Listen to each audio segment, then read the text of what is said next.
कोई विधायक का, कोई मंत्री का, अगर मुख्यमंत्री का अगर कोई परिवार मर जाता तो 24 घंटा नहीं लगता। लेकिन आज इस देश का मालिक का हत्या कराया जा रहा है और ये सरकार मौन बैठी हुई है और लोग कहते हैं निशा भगत बोले भी नहीं। इस जगह जब हम सभी एकत्रित हुए हैं, बाबा शहीद सोमा मुंडा जी को नमन करती हूँ, उनको याद करती हूँ और उनके जन जंगल जमीन बचाते शहीद और आज हम उनके हत्यारों को सजा दिलाने के लिए एकत्रित हुए हैं। हम आदिवासी इस देश के मूल मालिक हैं। मैंने बार बार कहा है, अब आप सब एकत्रित हो जाइए। स्वशासन को अब लागू करने का समय आया, लेकिन बाबा तो स्वशासन को पहले से पुरखों के समय से काम करते आ रहे थे। शहीद सोमा मुंडा जी का ये बलिदान जो है आदिवासी समुदाय भूलेगा नहीं। ये सरकार को चेतना होगा। ये हत्यारी सरकार, मैं तो कहूंगी ये शासन प्रशासन से ज्यादा बड़ा हत्यारा हमारा इस झारखंड राज्य के माननीय मुख्यमंत्री है। हमने विश्वास किया उन पे, जनता के लिए, जनता के द्वारा आदिवासी बेटा को हमने गद्दी पे रखा और ऐसे हमारे स्वशासन वाले लोग, जल जंगल जमीन बचाने वाले लोग लगातार ये भू माफियाओं के द्वारा, खनन माफियाओं के द्वारा, कोयला माफियाओं के द्वारा लगातार हत्याएं कर दी जा रही है। इन लोगों की औकात कैसे हो गई कि हमारे पढ़ा राजा की हत्या कर दिए, स्वशासन चलाने वाला राजा की हत्या कर दे। हमें चेतना होगा, हमें एक होना होगा। अगर अब हम एक नहीं हुए तो आदिवासी समुदाय को पूरे भारतवर्ष से खत्म करने का जो प्रण सरकार ने लिया है वो इन लोगों का प्रण सफल हो जाएगा। हम उस धरती से बिलोंग करते हैं और हमारे बाबा भगवान बिरसा मुंडा जी पूजे जाते हैं पूरे विश्व में। और आज हम सोए हुए हैं और ऐसे ही हम कई वीर शहीदों को खोते जाएंगे। क्या आप चाहते हैं कि हमारा समुदाय खत्म हो जाए? क्या हम एक नहीं होंगे?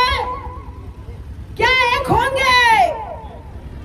एक होंगे कि नहीं होंगे? बाबा के सपनों को हम पूरा करेंगे कि नहीं करेंगे? अगर आप हमारे पुरखों के और वीर शहीद सोमा मुंडा जी के सपनों को पूरा करना चाहते हैं तो एक एक व्यक्ति को आज उनके जैसा संकल्प लेना पड़ेगा, उनके जैसा बनना होगा। चाहे गोली मारो, चाहे हमारा सर काट दो, लेकिन हम अपना अस्तित्व को, अपना जल जंगल जमीन को, अपनी माटी को बचाने का काम करेंगे। अगर सीबीआई जांच नहीं होती है, ये सरकार में अब हम उम्मीद नहीं करते हैं। 72 घंटा हो गया। अगर कोई विधायक का, कोई मंत्री का, अगर मुख्यमंत्री का अगर कोई परिवार मर जाता तो 24 घंटा नहीं लगता। लेकिन आज इस देश का मालिक का हत्या कराया जा रहा है और ये सरकार मौन बैठी हुई है और लोग कहते हैं निशा भगत बोले भी नहीं। कैसे दर्द नहीं होगा? पता नहीं हमारा जो खून, जो क्रांति करने का, उलगुलान करने का था, अब कैसे पानी हो जा रहा है आदिवासियों का, ये तो पता ही नहीं चल पा रहा है। हमें फिर से क्रांति करनी पड़ेगी। बाबा सोमा मुंडा जी को न्याय दिलाना पड़ेगा। ये सरकार सिर्फ और सिर्फ दलालों की सरकार बन गई है। यही हेमंत सोरेन हत्यारा है। अगर नहीं न्याय मिलेगा तो आदिवासी समुदाय जो बोला है वो पूरा करके रहेगा। आदिवासी समुदाय के अगुवा जो निर्णय करेंगे वो सर्वोपरि होगा। होगा कि नहीं होगा? क्या हम लड़ेंगे? क्या न्याय दिलाएंगे? ये सरकार को घुटने में लेके आना है। हमारा स्वशासन जब लागू होगा तो ग्राम सभा के अध्यक्ष का पावर ये जानते हैं कि एक विधायक से, एक मंत्री से, एक माननीय मुख्यमंत्री से बड़ा होगा। इसीलिए ये लोगों को डर लग रहा है, डर सता रहा है कि आदिवासी इस देश का मूल मालिक, 5वीं अनुसूची के तहत आने वाला ये झारखंड जो इस देश का मालिक है, हमारी आत्मा को ये लोग लगातार चकनाचूर कर रहे हैं। हमारी इस शरीर से आत्मा को अगर निचोड़ देंगे तो क्या बचेगा? कुछ बचेगा? तो आप सबको कहना चाहती हूँ, उल गुलान जारी रखिए।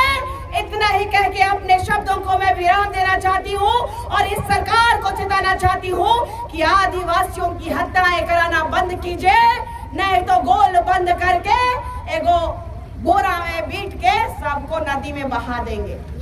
धन्यवाद। जोहार।